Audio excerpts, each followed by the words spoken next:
बिस्मिल्लाहिर्रहमानिर्रहीम। मैं हूं आपका होस्ट प्रोफेसर इकबाल हैदर और आप मेरा YouTube channel cricket with Iqbal Haider देख रहे हैं। डियर नाजरीन, अगर आपने चैनल को सब्सक्राइब कर दिया है तो I am really thankful to you. और अगर अभी तक आपने चैनल को सब्सक्राइब नहीं किया तो बराए मेहरबानी ये आपका अपना चैनल है, इसको सब्सक्राइब करें और जो वीडियो आपको पसंद आती है उसको ज़्यादा से ज़्यादा शेयर करें। आज हम बात करेंगे पाकिस्तान और न्यूजीलैंड के दरमियान जो 5 T20 मैचेस की सीरीज खेली गई उसके बारे में हम देखेंगे, एनालिसिस करेंगे कि पाकिस्तान को इस सीरीज में क्या फ़वायद हुए हैं और क्या नुकसानात हुए हैं, और जो नुकसानात हुए हैं उनके ऊपर जो है हम कैसे काबू डाल सकते हैं। तो सबसे पहले जो है ये हम बैटिंग का एनालिसिस करते हैं कि पाकिस्तान की बैटिंग में क्या प्रॉब्लम्स चल रही हैं। इस 5 T20 मैचेस में पाकिस्तान ने टोटल 825 रन बनाए और 825 रन बनाने के लिए पाकिस्तान ने 100 ओवर्स खेले, यानी पाकिस्तान का रन रेट जो है वो 8.5 आया।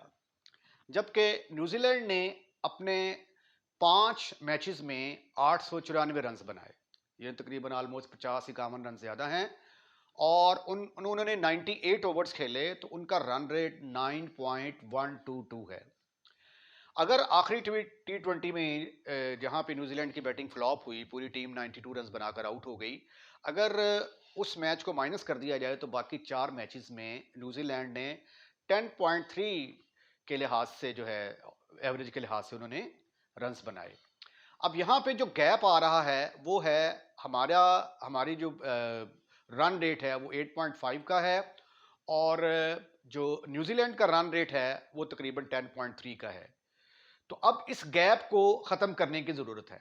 पाकिस्तान को जो है अपना रन रेट जो है वो 8.5 से 9.5 तक ले जाने की ज़रूरत है। और जबकि जो हमारी बॉलिंग की कारकर्दगी है, हमारे बॉलिंग ने इस दफ़ा जो है बड़ी कुट खाई है पूरे 5 T20 मैचेस में। बिल्कुल जो है हमारे बॉलर्स को लाइन और लेंथ, किस लाइन और लेंथ पर बॉलिंग करनी है कुछ कतई तौर पे समझ नहीं आई। और वैसे भी जब आपका लीडर जो है वो कुट खा रहा हो तो बाकी जो है ना वो जो बॉलर होते हैं दिल बर्दाश्ता हो जाते हैं। तो बहरहाल जो है ये जो बॉलर्स हैं हमारे, उन्होंने 10.3 की एवरेज से जो है वो रन दिए हैं। इनको थोड़ा सी इकोनॉमी बेहतर करने की ज़रूरत है। अगर ये इकोनॉमी थोड़ी सी बेहतर करके 9.3 तक आ जाएं और पाकिस्तानी बैट्समैन जो है अपनी जो है रन रेट थोड़ा सा बेहतर करके 9.5 तक आ जाएं तो फिर हमारा जो बॉलिंग होगी वो उसकी एवरेज होगी 9.3 और बैटिंग की एवरेज 9.5। तो फिर जो है ये हम T20 मैचेस में जो है बेहतर कारकर्दगी का मुजाहरा कर सकते हैं। तो इसलिए पहला पॉइंट तो ये है कि हमारी जो बॉलिंग है उसको ज़रा थोड़ा सा लाइन और लेंथ के साथ और बेहतर बॉलिंग करने की ज़रूरत है। और दूसरा जो है हमारे जो बैट्समैन हैं उनको जो है वो थोड़ा सा ज़्यादा तेज़ खेलने की ज़रूरत है। अब पाकिस्तान के जो पहले 6 बैट्समैन हैं उनकी बैटिंग का एनालिसिस करते हैं और देखते हैं कि ये कोताहियाँ कहाँ पे पाई जा रही हैं। बाबर ने और रिजवान ने जो है ये जो 5 T20 मैचेस खेले हैं इसमें बाबर आजम ने 213 रन बनाए हैं और रिजवान ने जो है वो 184 रन बनाए हैं। दोनों ने मिलकर 397 रन जो हैं वो स्कोर किए हैं। और उसके अलावा जो बकिया टीम है, बाकी टीम ने जो है वो 397 को अगर आप माइनस कर दें 825 में से तो तकरीबन 428 रन बाकी सारे बैट्समैन ने मिलके बनाए हैं। अब इन ये जो बाकी बैट्समैन हैं, बाकी टीम जिसमें उन्होंने 428 रन बनाए हैं, इसमें हम एनालिसिस करते हैं कि पाकिस्तान के जो बाकी 4 बल्लेबाज हैं जिसमें रिजवान और बाबर को माइनस कर दिया जाए उन्होंने कितने रन बनाए हैं। तो उसमें जो है ये साइम अयूब ने 39, फ़खर ने 126, इफ्तिखार ने 44। साइम अयूब ने जो है ये पूरे 4 मैचेस खेले हैं, फ़खर ने 5 मैचेस खेले, इफ्तिखार ने 5 मैचेस में 44। आज़म खान ने 3 मैचेस खेले, 22 रन बनाए। फरहान खान ने साहबजादा फरहान ने जो है वो 20 रन स्कोर किए। तो टोटल इनका जो स्कोर बनता है वह 251 बनता है।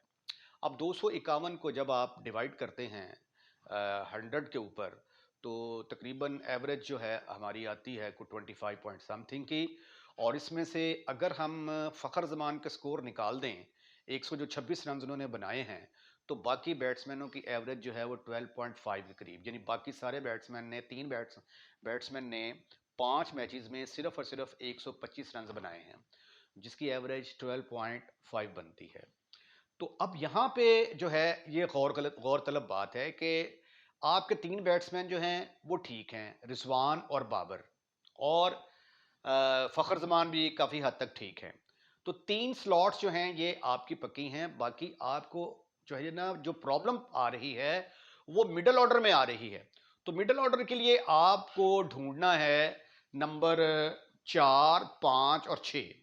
इन 3 नंबर्स के ऊपर जो है वो आपको बैट्समैन की ज़रूरत है। अब ये जो पीएसएल शुरू होने जा रहा है, इस पीएसएल में जो है ये पाकिस्तान क्रिकेट कंट्रोल बोर्ड की जो है ये नज़रें होनी चाहिए, या पाकिस्तान के जो सिलेक्टर्स हैं उनकी नज़रें मिडल ऑर्डर के ऊपर होनी चाहिए। कोई 4 से 5 मिडल ऑर्डर जो है वो हमने तलाश करने हैं। वैसे मेरे ख्याल के मुताबिक अगर साइम अयूब और हारिस को जो है ये मिडल ऑर्डर में चांसेस दिए जाएं, तो ये बेहतर कारकर्दगी का मुजाहरा कर सकते हैं। साइम अयूब हमारा फ्यूचर है, मोहम्मद हारिस हमारा फ्यूचर है, हम इनको डिस्ट्रॉय नहीं कर सकते। मोहम्मद हारिस ने जो वर्ल्ड कप हुआ था ऑस्ट्रेलिया में, पिछला जो वर्ल्ड कप हुआ T20, उसमें उसने 2-3 इनिंग्स बड़ी अच्छी खेली हैं। वो कि छोटी इनिंग्स थी, 30-30, 35-35 की, लेकिन बड़े क्रूशल मौके पर जो है वो उन्होंने आके ये स्कोर किया था। तो उनके अंदर जो है ये टैलेंट मौजूद है। और वैसे भी हमें मिडल ऑर्डर में ऐसे बैट्समैन की ज़रूरत है जो कम अज़ कम 30 से 35 स्कोर जो है वो कर सकें 15 से 16 बॉल्स के ऊपर। प्रॉब्लम हमारी सिर्फ जहां जो आ रही है वो सिर्फ और सिर्फ मिडल ऑर्डर में आ रही है। मिडल ऑर्डर बैट्समैन हमारे क्लिक नहीं कर पा रहे। हमें मिडल ऑर्डर बैट्समैन में जो है कम से कम, क्योंकि जो भी हम मिडल ऑर्डर बैट्समैन खिलाते हैं वो या एक स्कोर करता है, 2 करता है, 9 करते हैं, 10 करते हैं। कोई भी ऐसा बैट्समैन नहीं है मिडल ऑर्डर का जो 30-35 की इनिंग जो है वो खेल सके। तो अगर हमें जो है 3 बैट्समैन ऐसे मिल जाएं जो कि 30-35 स्कोर जो है वो 15 से 20 बॉलों के ऊपर कर लें, तो पाकिस्तान जो है ये काफ़ी हद तक जो है अपने मिडल ऑर्डर पर कमज़ोरी, जो कमज़ोरी है उस पर जो है वो काबू पा सकता है, और पाकिस्तान का रन रेट जो है वो बेहतर हो सकता है। तो इसलिए मैं यहाँ पे सजेस्ट करूँगा कि साइम, हारिस और इफ्तिखार अहमद को जो है ये मिडल ऑर्डर में सेट किया जाए, और 2 मिडल ऑर्डर बैट्समैन की आपको अशद ज़रूरत है, जो कि आप यंगस्टर में देखें जो है ना ये उसमें कासिम अकरम हैं, खुशदिल शाह हैं, और उसके अलावा हैदर अली जो हैं। हैदर अली को हमने, मेरा ख्याल है कि ज़ाया किया है। उमैर बिन यूसुफ हैं।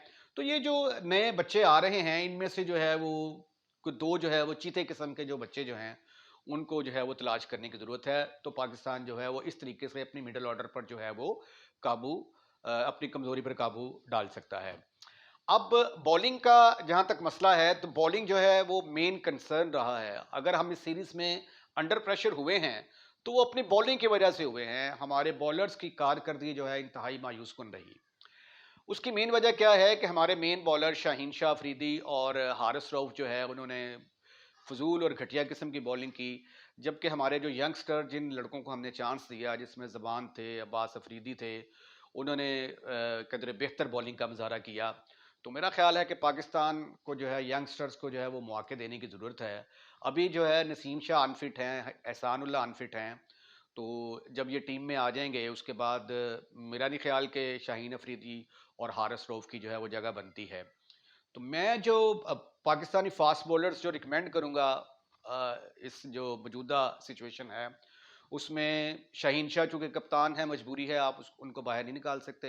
लेकिन मेरे ख्याल के मुताबिक उनको साल से 1.5 साल जो है वो रेस्ट देने की ज़रूरत है, और कप्तानी उनके बस की बात नहीं है। उनको जो है अपनी गेम पर तवज्जो देनी चाहिए और पाकिस्तान को मैच जितवाने पर तवज्जो देनी चाहिए, बजाय इसके कि उनके ऊपर एक्स्ट्रा प्रेशर जो है वो कप्तानी का हम डालें। तो शाहीन शाह अफरीदी, नसीम शाह, और साथ जो हैं ये ज़मान खान, अब्बास अफरीदी, आमिर जमाल और एहसानुल्लाह, ये 6 बॉलर्स जो हैं ये जो पाकिस्तान ने अपना जो पूल बनाना है 2024 के वर्ल्ड कप के लिए, उसके लिए इन 6 बॉलर्स को जो है वो कंसिडर करना चाहिए। और डिफरेंट मौके पर रोटेशन पॉलिसी के तहत जो है वो इनको मौके देने चाहिए। अगर शाहीन अफरीदी कप्तान रहेंगे तो एक जगह तो फिक्स हो जाएगी, तो फिर रोटेशन पॉलिसी में जो है ये इनको मैचेस खेलने के बाकी बॉलर्स को मैचेस खेलने के कम मौके मिलेंगे। तो बहरहाल जो है ये मेरा अपना ज़ाती ख्याल है कि शाहीन शाह अफरीदी और हारिस रऊफ को जो है वो टाटा बाय बाय कह देना चाहिए, क्योंकि अभी तक जो है ये जितने भी इन्होंने मेन टूर्नामेंट्स खेले हैं वहाँ पे ये किसी किस्म की अच्छी कारकर्दगी का मुजाहरा नहीं कर सके, और अब आगे मज़ीद टूर्नामेंट्स जो हैं वो दाव पर नहीं लगा सकते। अब चलते हैं पाकिस्तान का जो स्पिन डिपार्टमेंट है। पाकिस्तान का स्पिन डिपार्टमेंट नवाज जो है ये मेरा ख्याल है कि इनको जो है ये प्रॉपर एक परमानेंट मेंबर की हैसियत से टीम में जो है वो रखना चाहिए, क्योंकि मोहम्मद नवाज जब बैटिंग करते हैं तो बैटिंग जो है ये इनकी एक कंप्लीट बैट्समैन की तरह होती है। ये ऐसे बैट्समैन हैं जो कि हमारी मिडल ऑर्डर में जो हमें चाहिए ना, को 30-35 रन करने वाला बैट्समैन 18-20 बॉलों पे, तो ये मोहम्मद नवाज के अंदर ये सलाहियत मौजूद है। तो मेरा ख्याल है कि अगर हम नवाज को यूटिलाइज कर लें, कभी वन डाउन, कभी चौथे नंबर पर, कभी पाँचवें नंबर पर, तो ये पाकिस्तान के लिए बेहतर होगा। जब तक आप जो ऑलराउंडर्स होते हैं उनको ऊपर वाले नंबरों पर चांसेस नहीं देते तो वो ऑलराउंडर्स नहीं बनते। आप मोहम्मद नवाज को 8वें 9वें नंबर पर खिलाकर कभी भी अच्छा बैट्समैन नहीं बना सकते। अगर आप उसको ऊपर मसलसल मुतवातर चांसेस देंगे तो वो जब ऊपर वाले नंबरों पर आकर स्कोर करेगा, तो जब उसके बैग में रन्स होंगे तो फिर आप उसको जिस मर्जी नंबर पर भेजेंगे वो दिलेरी के साथ खेलेगा। तो मेरे ख्याल के मुताबिक जो है नवाज जो है he should be the permanent member of Pakistan cricket team, और उनको जो है प्रॉपर उनका इस्तेमाल, प्रॉपर यूज़ करना जो है ये कप्तान को आना चाहिए, और उनसे हम बहुत सारे फ़ायदे हासिल कर सकते हैं।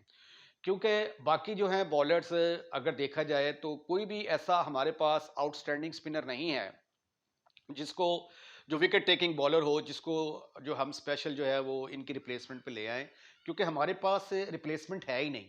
तो इसलिए मेरा ख्याल है कि जो हमारे पास लॉट अवेलेबल है उसमें जो है ये मोहम्मद नवाज जो हैं ये बेहतर चॉइस हैं। और बाकी शादाब खान और उसामा मीर को भी हमने बॉलिंग करते हुए देख लिया है, और नॉट इम्प्रेसिव जितनी भी अभी तक उन्होंने क्रिकेट खेली है वर्ल्ड कप 2023 के अंदर, और ये जो न्यूजीलैंड टूर के ऊपर उन्होंने बॉलिंग की है वो इम्प्रेसिव नहीं है। और मेरा ख्याल है कि अगर शादाब फिट होते हैं तो मोहम्मद नवाज और शादाब और एक स्पिनर जो है वो उसको तलाश करने की ज़रूरत है। तो पाकिस्तान का जो 2024 वर्ल्ड कप के लिए पूल है उसके लिए ये 3 स्पिनर, एक मोहम्मद नवाज, शादाब और एक स्पिनर जो है वो साथ कोई आप और देख लें। तो इस तरीके से जो है ये तकरीबन जो है पाकिस्तान के तकरीबन कोई 18-20 प्लेयर बनते हैं, क्योंकि अगर देख लिया जाए बाबर आजम, रिजवान, ये 3 जो है ये पहली 3 स्लॉट आपकी कंप्लीट हैं। उसके बाद साइम, हारिस, इफ्तिखार 6, और उसके बाद 2 बैट्समैन आपने और ढूंढने हैं 8।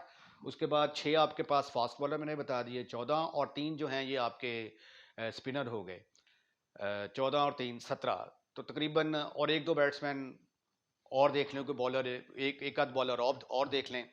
ठीक है, तो ये पूल बनाकर तो इसमें इनको जो है ये कॉन्फिडेंस देने की ज़रूरत है और थोड़ा सा होमवर्क करने की ज़रूरत है। तमाम प्लेयर्स को अपना मैथमेटिक्स जो है वो बेहतर करने की ज़रूरत है, क्योंकि अगर ये देखें जिस तरह बाबर, रिजवान और फ़खर परफॉर्म कर रहे हैं, तो जहाँ पे हमें प्रॉब्लम आ रही है मिडल ऑर्डर में, अगर ये हमारे मिडल ऑर्डर बैट्समैन 25-25, 30-30 स्कोर करना शुरू कर दें तो पाकिस्तान की सिचुएशन काफ़ी बेहतर हो सकती है। देखें, जब आप मिडल ऑर्डर में आके 25-30 रन करते हैं ना, तो 25-30 रन दूसरी तरफ से भी होते हैं, तो 60 रन की पार्टनरशिप बड़े आराम से हो जाती है। तो कोई भी क्रिकेट जब आप खेल रहे होते हैं, चाहे टेस्ट मैचेस हों, वनडे मैचेस हों, T20 हों, तो उसमें पार्टनरशिप की जो है वो बहुत ज़्यादा अहमियत होती है। और इस सीरीज़ में हमने देखा कि जो मेजर कंसर्न हमारा आया है, वो यही था कि हमारी जो है ना पार्टनरशिप्स नहीं लग रही थी। ठीक है, बैट्समैन आते थे, आके 2-4 गेंदें खेली, उसके बाद मुँह उठाकर मारते थे, तो आउट हो जाते थे। कोई 4 कर रहा है, कोई 5 कर रहा है। तो मिडल ऑर्डर में किसी भी बैट्समैन ने 25 से 30 रन नहीं किए। तो अगर ये कर लेते, तो ये जो रिजल्ट्स हैं, ये जो 3-2 भी हो सकता था, पाकिस्तान 3 जीत सकता था, 2 हार सकता था, या पाकिस्तान एक आध मैच और जीत जाता। तो ये थोड़ा-सा फ़र्क है, जिसको जो है ये दूर करने की ज़रूरत है। यानी मैंने आपको कहा था कि पाकिस्तान 8.5 रन से खेला है, 8.5 की एवरेज से। तो 9.5 से करेगा तो जाहिर है कि आपका स्कोर जो है वो ऑटोमेटिकली जो है वो 190 के करीब चला जाएगा। और बॉलिंग में जो है वो 200 तक आप खा रहे हैं, आपको 185 190 तक जो है वो स्कोर करने हैं, खाने हैं। ठीक है, तो बस ये दो चीज़ें जो हैं, बैट्समैन को, जो मिडल ऑर्डर बैट्समैन अगर रन करना शुरू कर देंगे, situation will be better. Bowler जो है थोड़ी सी नपीतुली बॉलिंग करेंगे, कम स्कोर खाएंगे, सिचुएशन थोड़ी सी बेहतर हो जाएगी। और मिडल ऑर्डर को जो है वो सेट करना बड़ा ज़रूरी है। अगर हम इन अपनी कमियों कोताहियों पर काबू करने में कामयाब हो जाते हैं तो फिर 2024 में हमारा चांस है, अदरवाइज टाटा बाय बाय। वैसे ज़का अशरफ के जाने के बाद जो है बड़ी उम्मीद थी कि कोई नया जो है पीसीबी का चेयरमैन आएगा, वो पाकिस्तान के लिए बेहतर फैसले करेगा। लेकिन पाकिस्तान की बदकिस्मती कह लें कि अब जो कमान जो है वो किसके स्पुर्द की गई है, मोहसिन नकवी को कमान दे दी गई है कि आप पीसीबी को चलाएं। अब मुझे नहीं समझ आती कि उन ये क्राइटेरिया क्या है, क्या चीज़, किस चीज़ को जहन में मद्देनजर रखते हुए जो है ये मोहसिन नकवी को पीसीबी का चेयरमैन बना दिया गया है। मोहसिन नकवी जो है उनको निगरान वज़ीर आला बनाया गया और वहाँ पे जो उनकी परफॉर्मेंस है उसके ऊपर भी काफ़ी सवालिया निशान हैं। और क्रिकेट की ए बी सी का भी उनको पता नहीं है। तो मेरे ख्याल के मुताबिक तो मैं तो बड़ा डिसहर्ट और डिसअपॉइंट हुआ हूँ कि पाकिस्तान की टीम का, पाकिस्तान की क्रिकेट का मुस्तकबिल जो है ये कम से कम मुझे ताबनाक नज़र नहीं आ रहा। क्योंकि जब तक जो है ये नॉन प्रोफेशनल लोग जो हैं वो आके तो आपका क्रिकेट बोर्ड चलाएंगे, तो इसी तरह की जो हैं ये प्रॉब्लम्स आपको फेस करनी पड़ेंगी, जिस तरह की प्रॉब्लम्स हमें न्यूजीलैंड, ऑस्ट्रेलिया और 2023 के वर्ल्ड कप में फेस करनी पड़ी हैं। माजिद खान जो हैं ये नहायत रिलायबल पर्सन हैं, उनकी खिदमात हासिल करनी चाहिए। उसके बाद राशिद लतीफ़ हैं, उनकी खिदमात हासिल करनी चाहिए। और यानी पाकिस्तान को अगर थोड़ा सा अगर आप देखें तो बड़े बड़े अच्छे लोग जो हैं ये मौजूद हैं, जिनका क्रिकेट नॉलेज भी है और वो क्रिकेट को बेहतर समझते हैं। और एक है कि मुहावरा है, जिसका काम उसी को साजे, तो मेरे ख्याल दूसरा करे तो पता नहीं डंका बाजे, इस तरह का कोई है। तो जो है ना ये क्रिकेट कंट्रोल बोर्ड जो है ये क्रिकेटर्स को ही चलाना चाहिए, वो हमसे ज़्यादा बेहतर समझ सकते हैं। और इसके साथ ही फिर मैं अपनी वीडियो का अख्ताम करता हूँ। अगर आपको वीडियो पसंद आई है तो उसको लाइक करें, और लाइक करने के बाद दोस्तों में शेयर करना मत भूलिएगा। और अगर आपने चैनल को सब्सक्राइब कर दिया है तो थैंक यू वेरी मच। और अगर आपने चैनल को सब्सक्राइब नहीं किया तो बराए मेहरबानी हमारे चैनल को सब्सक्राइब करें। अपना ख्याल रखिएगा, अगली वीडियो का इंतजार कीजिएगा। अल्लाह हाफिज़।